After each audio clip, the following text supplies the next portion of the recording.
você abrisse a sua Bíblia Sagrada, e você bem breve, eu queria que você abrisse a sua Bíblia Sagrada no livro de São Marcos. O livro de São Marcos está no Novo Testamento, é o segundo livro da Bíblia Sagrada. Livro de São Marcos, no capítulo de número 6. Capítulo de número 6. E no versículo de número 45. Livro de São Marcos, capítulo de número 6, e versículo de número 45.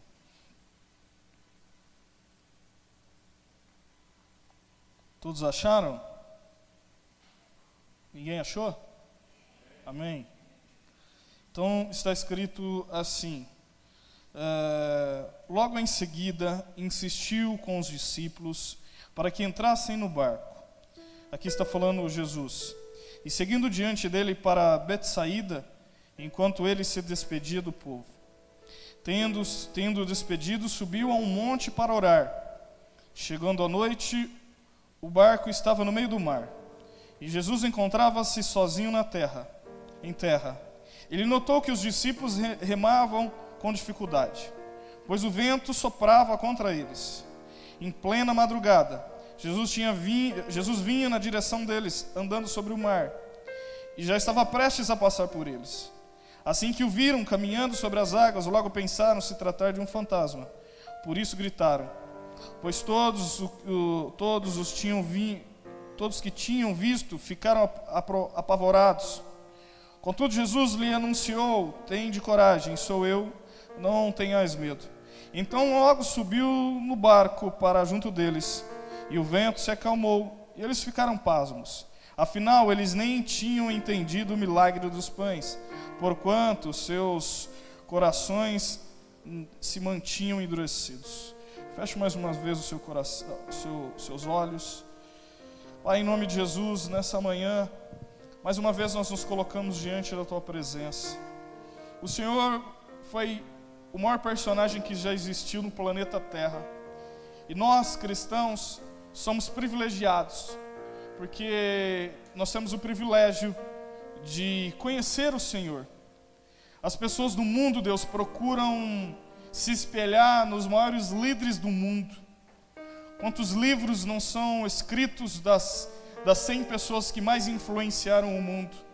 E na maioria desses livros não existe o personagem Jesus. As pessoas buscam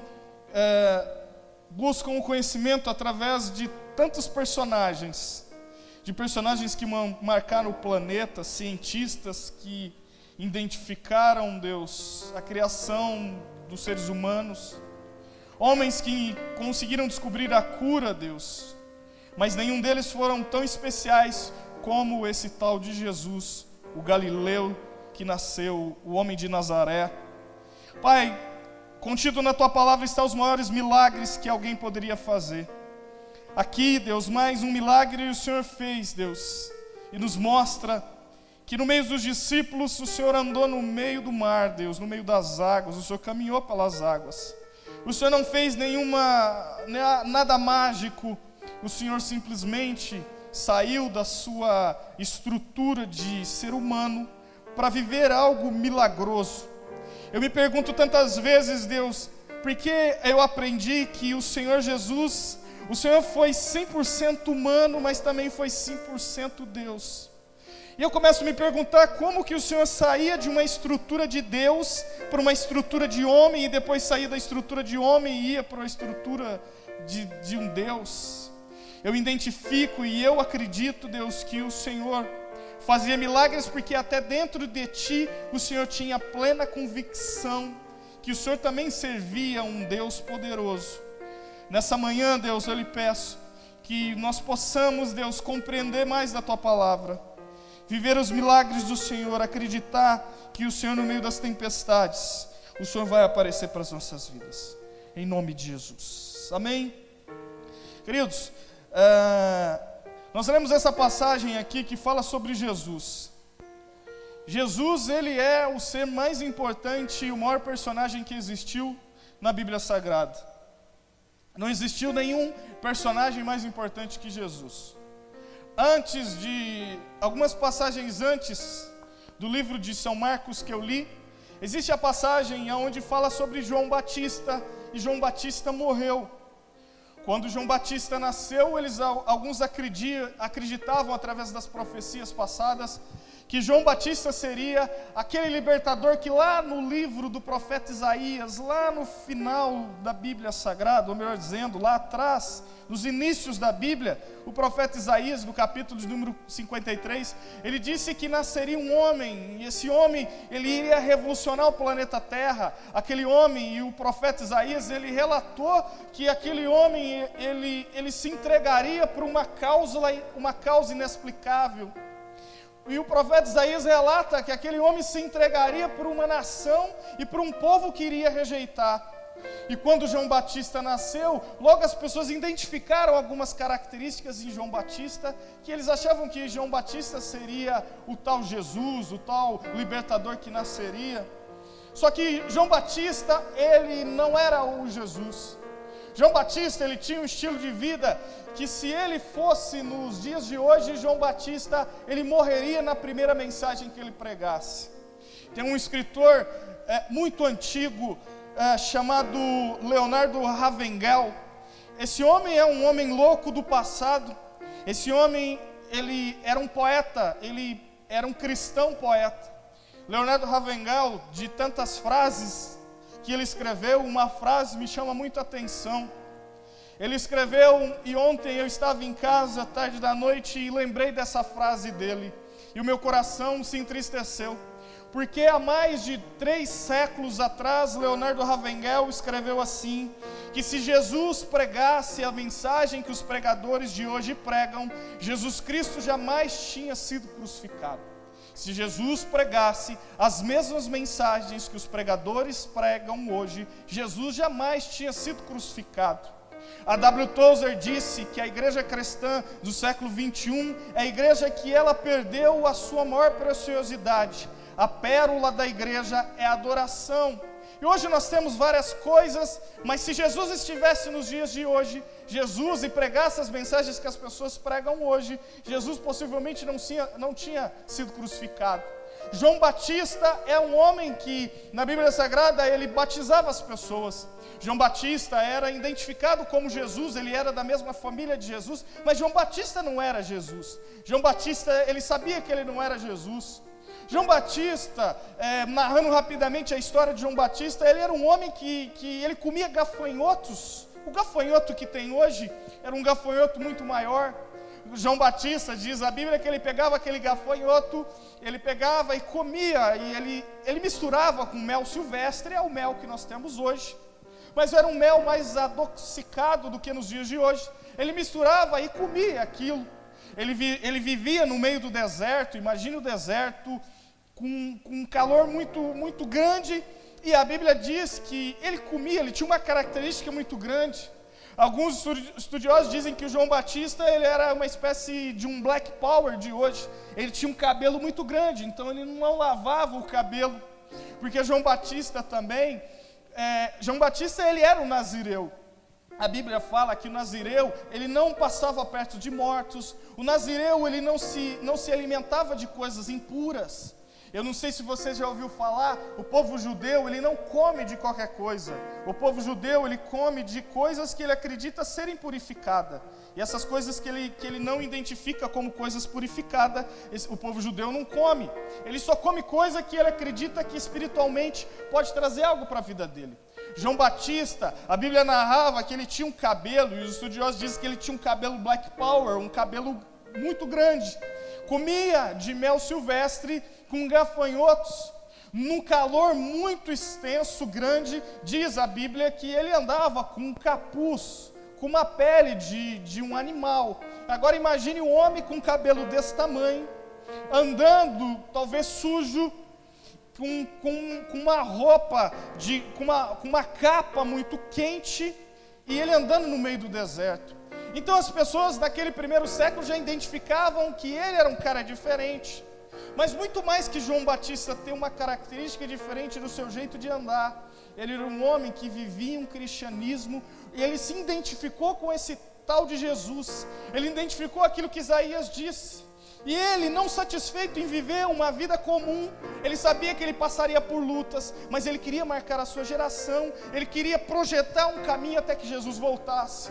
João Batista era um homem que ele não aceitava pecado, ele não aceitava, e João, ele vivia no meio do deserto, porque ele não era satisfeito em viver no meio do povo. Imagine, eu fico imaginando João Batista hoje, passando no meio da rua e ver as mulheres quase nuas se entregando. Eu começo a imaginar João Batista ouvindo as pessoas pregarem sobre vender indulgências. Eu imagino João Batista junto com Martinho Lutero no primeiro século, vindo às igrejas, vendendo as suas purificações, como nós dissemos hoje na aula de teologia.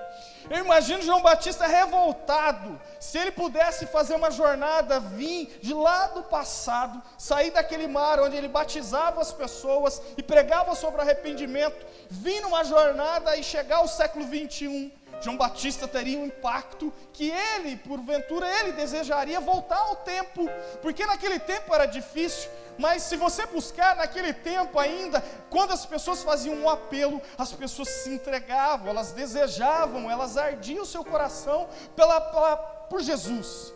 João Batista, quando ele pegava os homens, a Bíblia diz que ele chamava as pessoas de raça de víbora.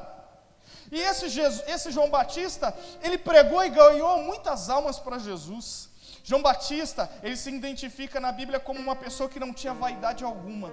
Só que ele foi apaixonado, e quando Jesus nasceu, diz a Bíblia Sagrada que João Batista, todos os dias pela manhã, ele batizava, segundo alguns estudiosos, mais de 2.000 pessoas por dia. Diariamente, vinha mais de 2.000 pessoas para que João Batista batizasse. E imagine que João Batista era tantas pessoas que João Batista estava cansado.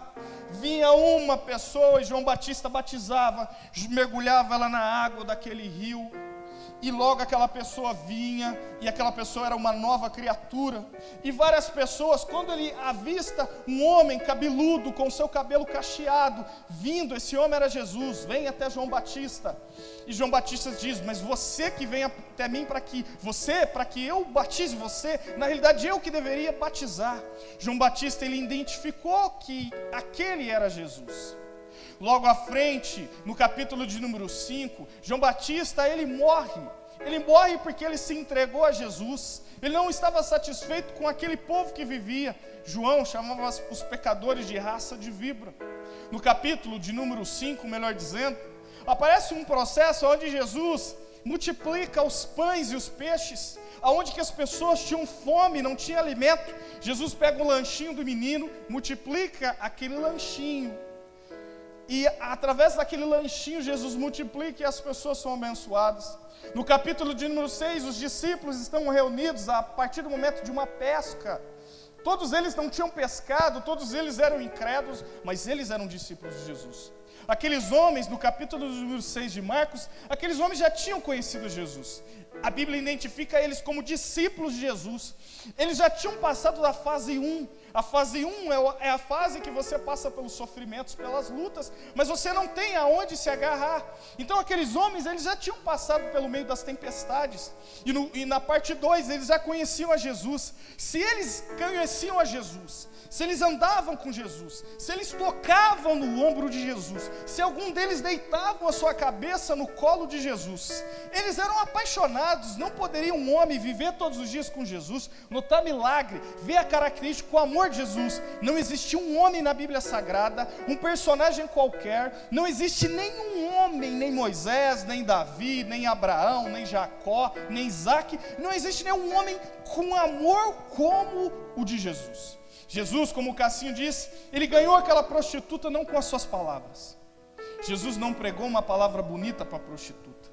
Jesus, quando ele ia no Sinédrio, o Sinédrio era uma espécie de uma igreja onde todos os dias os religiosos, os fariseus, saduceus, um monte de coisas, eles se reuniam todos os dias lá. E todos os dias eles cultuavam o seu Deus lá. Jesus, quando ele ia, ele nunca foi e pegou um discurso muito bonito.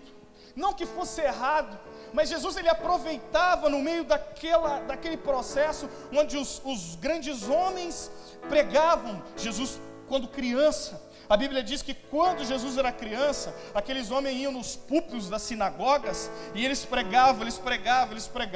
A Bíblia não relata muito bem quem era Jesus naquele processo. Parece que naquele primeiro momento, quando Jesus tinha os seus 12 anos, a Bíblia não narra quem era Jesus. A Bíblia narra Jesus com 33 anos. E logo a Bíblia narra um processo onde Jesus se entrega para um povo injusto e pecador. Mas eu começo a imaginar que Jesus, com os 12 anos, na sinagoga, ele olhava os homens da lei pregando, e lá ele conseguia captar quem eram aqueles homens. E os homens que pregavam coisas corretas, Jesus pegava para ele. E quando Jesus ele está na idade dos seus 33 anos, o seu ministério é um ministério perfeito. Jesus ele sai pregando, mas Jesus ele prega um discurso simples, através de parábolas. Jesus ele não era um eloquente, como o Dr. Gamaliel que ensinou o apóstolo Paulo. Jesus ele não pregava bonito como o apóstolo Paulo pregava, com palavras sábias, palavras romanas, com uma dicção perfeita. Jesus era o homem que ele encontrava as pessoas na rua, e ele também não se vestia como os grandes homens. Ele não era um rei, ele era o nosso rei, mas ele não era o rei daquele povo. E Jesus ele caminhava, e Jesus ele era um verdadeiro oportunista. Jesus era um oportunista do lado bom. Jesus ele pegava as oportunidades do dia a dia, e ele fazia que aquelas oportunidades fossem oportunidades de ele mudar as histórias. Eu te pergunto nessa manhã, o que você tem feito para criar as oportunidades que Deus te dá, para que você possa fazer de você um vencedor? As oportunidades do dia a dia que você cria. Ou melhor, existem coisas, eu sempre vejo as pessoas dizendo que as oportunidades não vêm. Eu vejo pessoas se lamentando porque elas sonharam em ser alguém, mas hoje elas são derrotadas. Eu vejo pessoas se lamentando porque quando criança ela sonhou em ser médico, mas eu sou pobre, a família é pobre. Outros sonharam em ter um DVD gravado e se lamentaram porque no futuro não conseguiram gravar um DVD. Porque as oportunidades, na realidade as oportunidades elas nunca vêm até você. Eu não conheço ninguém que conseguiu algo que a oportunidade foi até ele e a oportunidade bateu na sua porta. Jesus, ele era a prova disso. Jesus nunca teve uma oportunidade gerada por alguém. Jesus era aquele que gerava as oportunidades. Jesus, quando ele estava na sinagoga, ele aproveitava, ele criava uma oportunidade. Jesus, ele citava uma parábola, e no meio daquela parábola ele ganhava o coração das pessoas. Jesus, quando ele estava, o mar estava muito revoltado naquela noite. Os discípulos não tinham pescado nada. E Jesus, ele não poderia simplesmente, com estralar de dedo, fazer que um monte de peixe viesse nas redes e os discípulos ganhassem aqueles montes de peixe. Jesus, ele criou a oportunidade naquela noite, que os homens passaram todos os dias sem pescar. E Jesus viu naquela oportunidade de um desastre. Era um desastre porque os homens passaram a noite toda, o dia todo, 24 horas tentando pescar. E eles sabiam que eles voltariam para sua casa sem o seu sustento, sem o sustento dos seus filhos, sem o sustento da sua família, sem o sustento dos seus vizinhos. No passado, as pessoas quando elas trabalhavam, e essa característica ela veio lá do livro de Atos e até mesmo do Velho Testamento, as pessoas quando elas trabalhavam e tudo aquilo que elas ganhavam financeiramente, algo monetário, as pessoas elas repartiam uma para as outras. Possivelmente quando os discípulos de Jesus tiveram um dia desastroso, 24 horas sem pescar, eles olharam para si próprios e disseram assim: essa foi uma noite desastrosa, eu voltarei para minha casa logo no amanhecer, eu não vou ter comida para mim, não vou ter comida para minha esposa, não vou ter comida para os meus filhos, não vou ter comida para os meus vizinhos, porque existia leis no Velho Testamento e no Novo Testamento, que se você tivesse um vizinho, e se porventura aquele vizinho fosse um doente, ele não pudesse trabalhar, dentro de você tinha que trabalhar e repartir e alimentar aquele vizinho, porque ele era um doente, um enfermo, ele não poderia comer. Quando aqueles homens viveram aquelas 24 horas de desastre, ele não apenas se entristeceu por ele, mas se entristeceu pelas pessoas. Jesus aproveitou, criou aquela oportunidade de um dia desastroso para andar no meio do mar. E quando eles andaram no meio do mar, os discípulos, eles mostram algo que eu e você vivemos todos os dias. Quando Jesus andou no meio do mar, ele saiu da sua estrutura de humano. Ele começou a andar no meio do mar para mostrar uma lição para aqueles discípulos. O que os discípulos tinham que fazer? Os discípulos, quando viu Jesus andando pelo mar, os discípulos tinham que identificar que Jesus estava andando e ele estava criando um milagre naquele momento. Jesus era o próprio milagre. E os discípulos logo naquele momento, eu imagino que os discípulos logo eles tinham que pular no meio daquela onda. Vi que Jesus estava andando, pulava no meio da onda e começava a andar. Os outros discípulos pulavam no meio da onda. E automaticamente aqueles discípulos, eles provocariam o milagre que Jesus estava vivendo. E os discípulos identificando que Jesus fez um milagre, e eles estavam vivendo aquele milagre, os discípulos poderiam dar ordem para os peixes, e os peixes viriam e pulariam no mar. Mas a primeira identificação que os discípulos tiveram, quando Jesus coloca o seu primeiro pezinho no mar, e ele começa a andar sobre as ondas. Diz a Bíblia Sagrada que um dos discípulos, ele coloca uma das pontinhas do pé, mas dentro dele, ele teve um espírito de incredulidade. O primeiro discípulo que colocou o seu primeiro pé, antes que ele colocasse o seu pé dentro do seu ser e do seu coração, ele teve a incredulidade. Ele viu a Jesus, mas ele não trouxe êxito para Jesus. Quando os discípulos olharam a Jesus e tentaram colocar o seu pé no mar, diz a Bíblia Sagrada que eles começaram a afundar. Mas o processo de afundar ele foi antes que eles vivessem aquele momento. Dentro do coração deles, a Bíblia diz que algum deles imaginavam que aquilo fosse um fantasma. Alguns segundos Jesus estava com eles. Depois de alguns segundos eles viram a Jesus andar no mar, e dentro deles, eles não acreditavam no Senhor dos Senhores. Eva, quando ela pecou e ela comeu do fruto proibido, a maioria de nós acreditamos que Eva, quando ela come o fruto proibido, ela quebra uma autoridade espiritual, e ela é expulsa do paraíso. Na realidade, quando ela comeu do fruto, o fruto só foi a chave para ela abrir, e ela sair e ser expulsa do paraíso. Alguns versículos atrás, Eva, ela não identificou Deus como o Senhor dela. Então quando Eva entrou e comeu daquele alimento, ela já tinha pecado, ela já tinha falhado. Os discípulos, quando eles colocaram o seu pé na onda, eles já tinham pecado, eles já tinham dentro de si um espírito de incredulidade, por isso eles afundaram. Talvez nessa manhã, você não é tão bem sucedido, porque você ainda não percebeu que os momentos das suas lutas, os seus insucessos, são para te preparar para caminhos maiores. Um homem chamado Henry Ford, ele diz assim: o insucesso é apenas uma oportunidade para recomeçar de novo com mais inteligência. O insucesso é apenas uma oportunidade para recomeçar de novo com mais inteligência. Talvez aquilo que você tem vivido é a mesma atitude que os discípulos viveram. Eles não identificaram Jesus como aquele homem que provocava milagres. Talvez você, como os discípulos, você já está numa fase que você conheceu a Jesus. Talvez você está numa fase que diariamente você é bombardeado por mensagens. Talvez você está numa fase que você tem um monte de ídolos gospel. Talvez o teu sonho e o teu ídolo perfeito é o pregador fulano de tal. Talvez o teu ídolo perfeito é a cantora fulana de tal. Mas na realidade, a Bíblia nos ensina que você tem que transferir toda essa autoridade, toda essa glória para Jesus.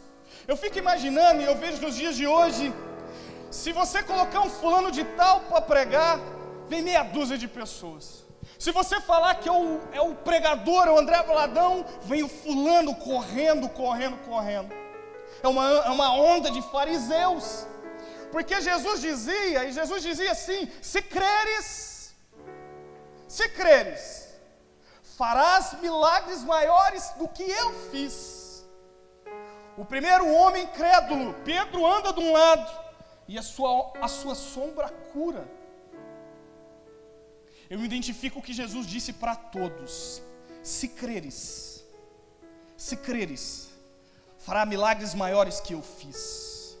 Você não precisa de um grande cantor, você não precisa de um grande pregador, você não precisa de uma grande inspiração, você não precisa de um grande empresário para te dar uma ideia fantástica. Você precisa apenas enxergar o Jesus que andou sobre as águas, e você andará sobre as águas. Talvez o teu problema é ficar procurando mensagem. O teu problema é ficar esperando que alguém te ajude. O teu problema é porque você fica esperando a oportunidade bater na tua porta. Você fica esperando alguém te ligar porque você entregou um currículo em alguma empresa e o emprego não aconteceu. E aí você diz que Jesus não fez. Jesus não tem nada a ver com as tuas falhas. Jesus não tem nada a ver com o teu espírito de incredulidade. Jesus não tem nada a ver com os seus pecados ocultos. Jesus não tem nada a ver com um coração impuro, pecaminoso, cheio de falhas. Jesus, ele tem compromisso com aquele que se entrega. Jesus não tem compromisso com igreja grande. Jesus não tem compromisso com pastor grande. Jesus não tem compromisso com quem ganha bem. Jesus não tem compromisso com quem é importante. Jesus não tem compromisso porque a igreja do fulano de tal tem 20 mil pessoas. Eu saí de Olímpia de uma igrejinha com 20, 30 pessoas. Fiquei um ano numa igreja. Eu ouvi o pastor todo mês convidando um pastor, líder, vir na igreja pregar. Um ano. E ele anunciava: o pastor fulano de tal vai vir. Todo mundo ficava feliz. Vai trazer uma mensagem fantástica. Vai trazer o segredo da roda. Vai trazer uma palavra que vai mudar a minha história. O homem anunciava: hoje à noite vai vir fulano de tal. O fulano de tal nunca apareceu em um ano. Porque éramos uma igreja pequena. Éramos ninguém. E dentro de mim eu disse: nós não precisamos de ninguém. Nós precisamos de uma visão em Jesus. A sua porta não irá bater uma oportunidade, é você que vai criar a oportunidade. Existia um homem na Segunda Guerra Mundial. Antes da Segunda Guerra Mundial, ele construiu no Japão, ele construiu uma empresa. Quando ele estava para inaugurar a empresa, um avião veio na Segunda Guerra, soltou um míssil. O míssil caiu naquela empresa, destruiu a empresa, faltando 2, 3 dias para ela ser inaugurada. Destruiu aquilo que aquele homem demorou 15 anos para construir. Ele demorou mais 10 anos para construir outra empresa em outra localidade.